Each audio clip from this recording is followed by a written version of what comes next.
Good afternoon, everyone, and thank you for being here. My name is Saeed Salahudeen. I am the fund manager of the Africa Judicial Independence Fund.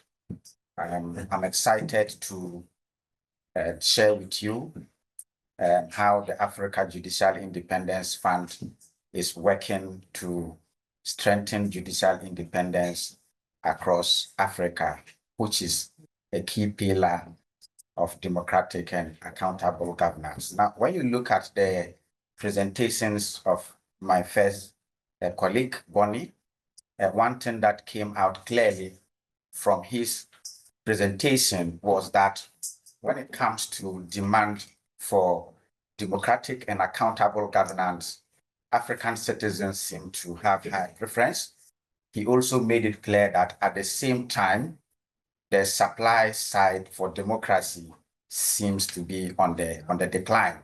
So at the same time, if you assess the pillars of democracy, one of the pillars of democracy has to do with strong and independent judiciary.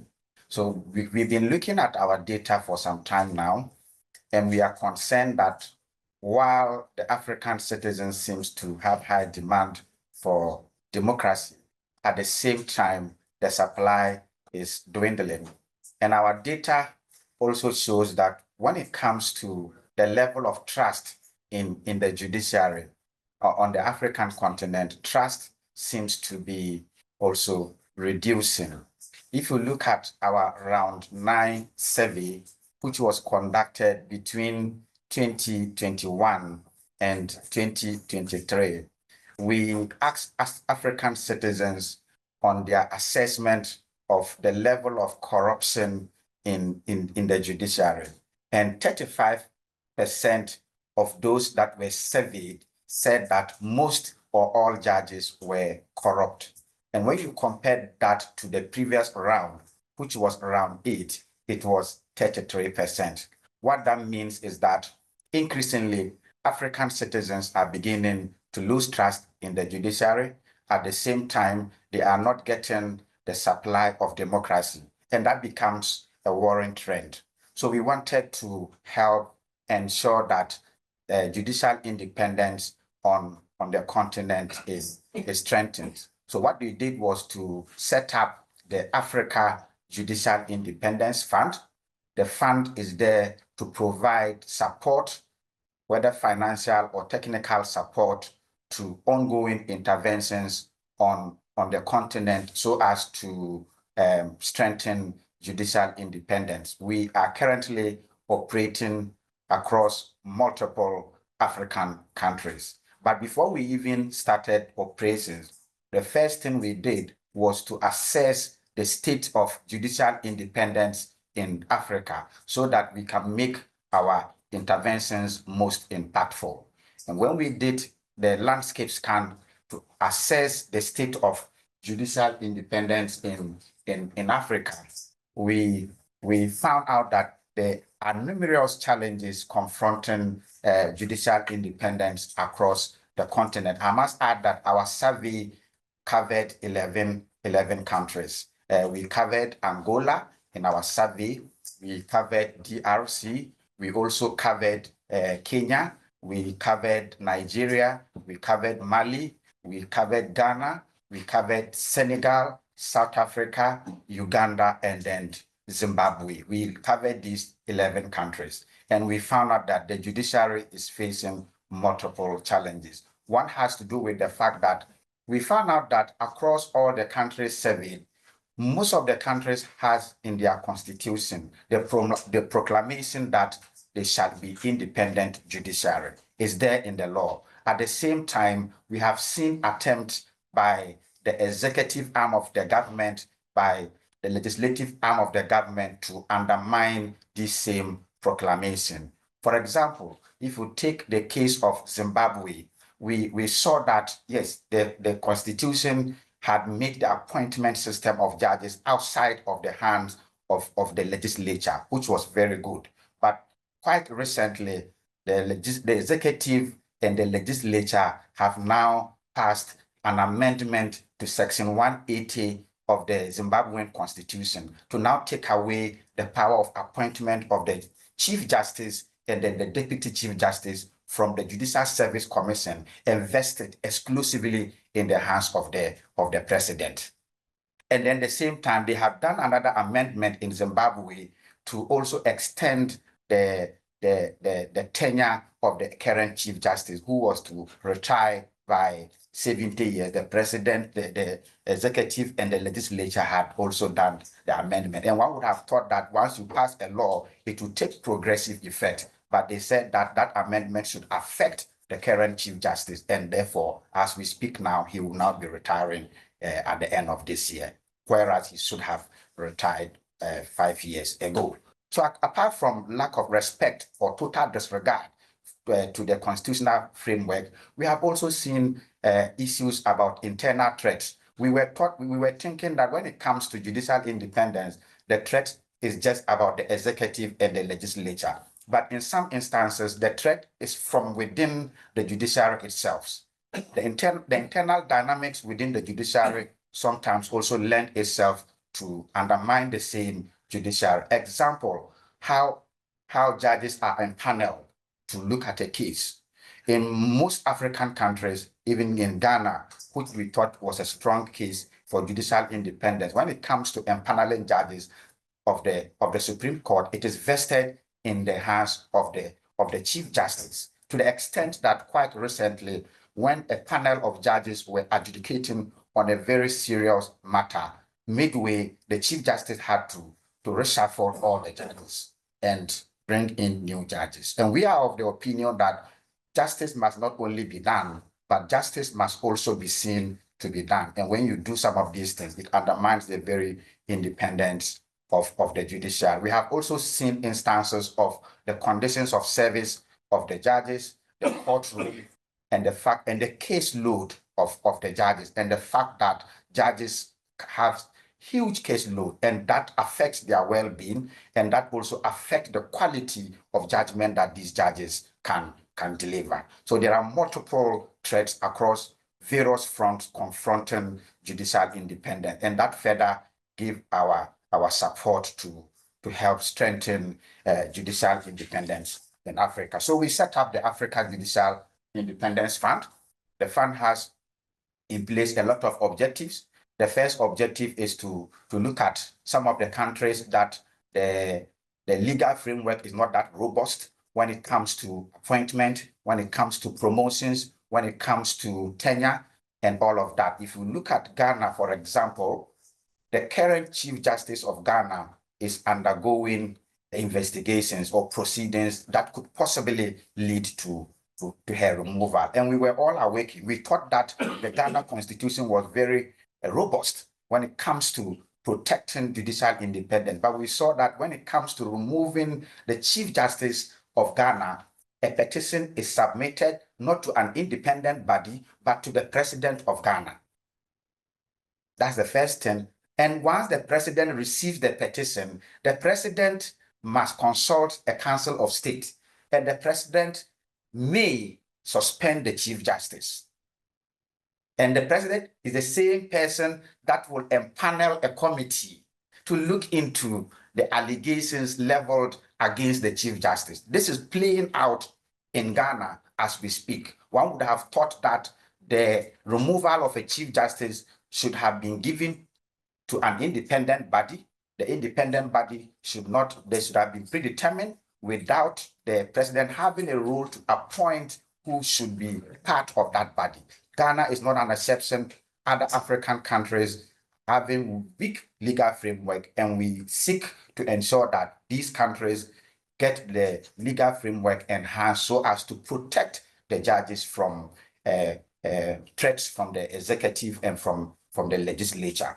We are also talking about judicial accountability. We are not only talking about judicial independence, we are looking at judicial accountability.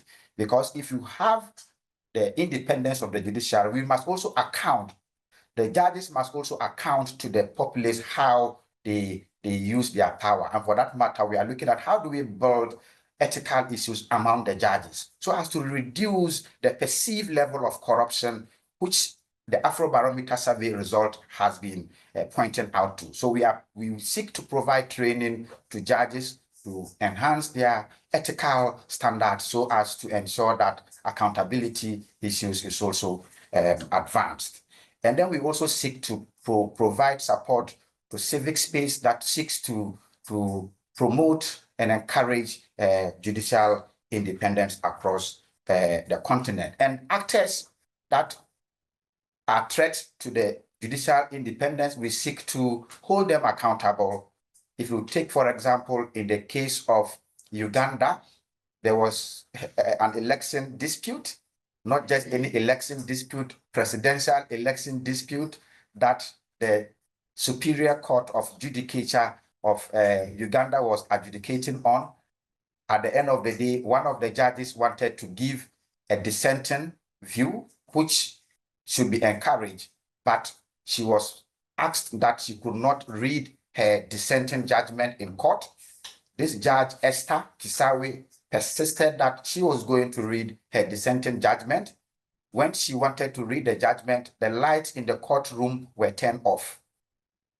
And later, she was made to go through disciplinary proceedings. As we speak now, she has left the country. So actors that seek to undermine judicial independence and people, judges of Esther in Uganda, we seek to provide them with the support. Anytime courageous judges do their work and they come under attack, there must be a mechanism to protect these judges. And then we have also talked about the fact that when we look at the African, the AU level, there is no framework when it comes to judicial independence. At the UN level, we have the United Nations Special Rapporteur on the independence of judges that report cases to the UN for redress, but the African Union level, we do not have any special rapporteur, and we seek to provide or advocate for the appointment of a special rapporteur for the independence of judges and lawyers at the African Commission of Human Rights and People's Rights. Now, the question is, how many countries are we covering so far? So far, we are covering 10 countries. In no order of preference, we are covering Angola, we are covering Democratic Republic of Congo, we are covering Ethiopia, we are covering Mali, Nigeria, Senegal, South Africa, Uganda, and then Zimbabwe. These are the countries that we are currently covering even within this short space of time. Now, in terms of interventions, we have made some interventions so far. One of our interventions that we've done had to do with a project aimed at tenure and financial autonomy of the judiciary. We are doing this in collaboration with the Democratic Governance and Rights Unit at the University of Cape Town. This project is multifaceted. It includes research, advocacy, and engagement, and it is still ongoing. Another intervention that we are doing currently has to do with training judges and court staff in Ethiopia on judicial ethics. As we speak now, that training program is also ongoing. This second intervention is meant to enhance judicial accountability and promote ethical standards within the judiciary. Another intervention that we are doing, we are collaborating with the International Commission of Jurists, which is based in South Africa chapter, based in South Africa, to advocate for the appointment of a special rapporteur on the independence of judges and lawyers at the AU level. We are also collaborating with the Bar Association to promote. We realize that the South African system seems to be quite good, but the Angolan system is not good. And because both countries are within our catchment area, we are organizing a judicial exchange program between the South African judges and then the Angolan judges, so that the Angolan judges could emulate from the South African judges. And that intervention is also ongoing. I have just returned from Zimbabwe. We are doing another intervention in Zimbabwe, and that is aimed at looking at how to improve the appointment of judges at the Apex Court in Zimbabwe. We just held a summit in Zimbabwe last week, and there are other interventions that we are currently doing. But to do all of these interventions, we do not want it to be a 9-day wonder. We intend to scale up our country coverage from the initial 10 to 15 countries, but we also intend to build partnerships so that we can improve the country coverage and make our interventions more impactful. And that will also require some additional support. We are seeking to fundraise about $5 million within the next 5 years so as to scale up our interventions and make it more impactful. We know that with your support, we can ensure that the judiciary in Africa can operate with honor and then dignity and without any interference, whether from internal or external threat. We seek your collaborations and your partnership. I will pause here, and if there are some questions, we can then respond to them. Thank you for your time. I think we need a good case for why this is absolutely needed and support is needed. Apologies for my strange reactions just now. There was a very bizarre man on the online, but he's been kicked out, doing all sorts of things and saying bad things. So apologies for that. Philippe. Two questions. One, an institutional question about who funds these funds and what's the relation with Afrobarometer? You're an institutional part of Afrobarometer, and so what's the dynamic behind it? But the second question, which is more substantive, was, I'm sorry to be very blunt and direct, but what's your added value on the, because a lot of people, a lot of organizations have tried to support judicial reform in Africa, and very often they have failed for different reasons. One, because some of the problems are structural. You were speaking about lack of resources, lack of remuneration. When you're badly paid, you're more sensitive to corruption. But also because of a lot of resistance to reform. I mean, authoritarian regimes have a tendency of indeed wishing to maintain the capacity to politically interfere, and so are very often hugely skeptical of efforts to reform the judiciary and the legal framework within which the judiciary has to work, including in Zimbabwe, as you've mentioned yourself. So, why do you think you may be more successful than others who tried? Yeah, so I'll take the latter question, then I can come to the former. In terms of why we think we will succeed, the Afrobarometer example itself shows why we will succeed. Just as other characters wanted to do surveys across the continent, but most of them, if not all of them, failed. The fact that from 1999 up to date, when Afrobarometer leadership believed that they could go to the African citizens and seek their opinions, experiences on matters that affect them so as to influence policy, and consistently from 1999 up to date, Afrobarometer has been able to deliver on that goal. And the same manner that Afrobarometer commitment to this Judicial Independence Fund will ensure that it will also succeed, given the past history of Afrobarometer itself being able to run the Afrobarometer surveys for this long. We are of the opinion that with the same level of commitment that we give to our Afrobarometer survey itself, we will be able to ensure that this project doesn't become a 9-day wonder. And in terms of who funds the Africa Judicial Independence Fund, Afrobarometer has a lot of funders. We have written proposals about this Judicial Independence Fund, and thankfully, one of our core funders, the Open Society Foundation, was generous to see to it that anything that Afrobarometer wants to do, based on the Afrobarometer record, they will be able to do that. And they provided the initial funding, but like Oliver Twist, we are looking for more funding.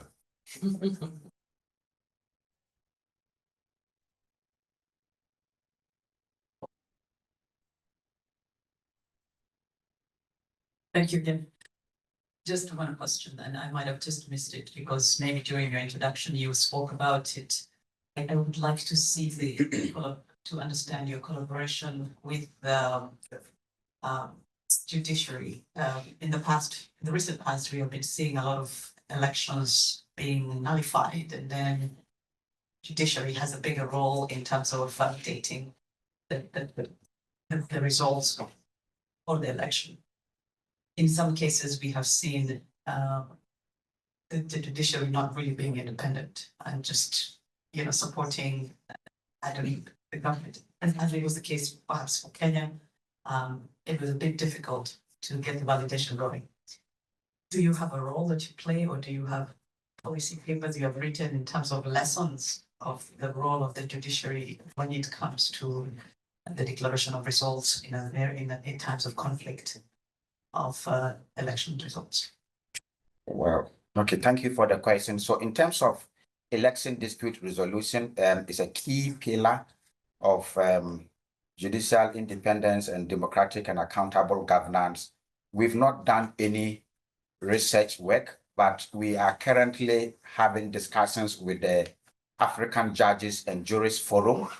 The African Judges and Jurists Forum is based in South Africa.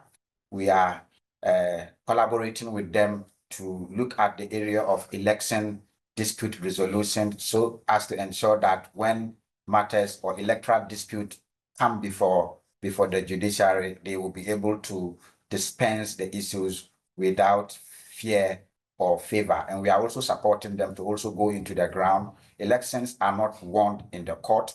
Elections are won at the polling stations. Even prior to the matter going to court, we want to support them when it comes to presidential elections, parliamentary elections, so to ensure that the monitoring system is rigorous, so that we can feel and see things ourselves and not rely on the parties themselves making claims against each other.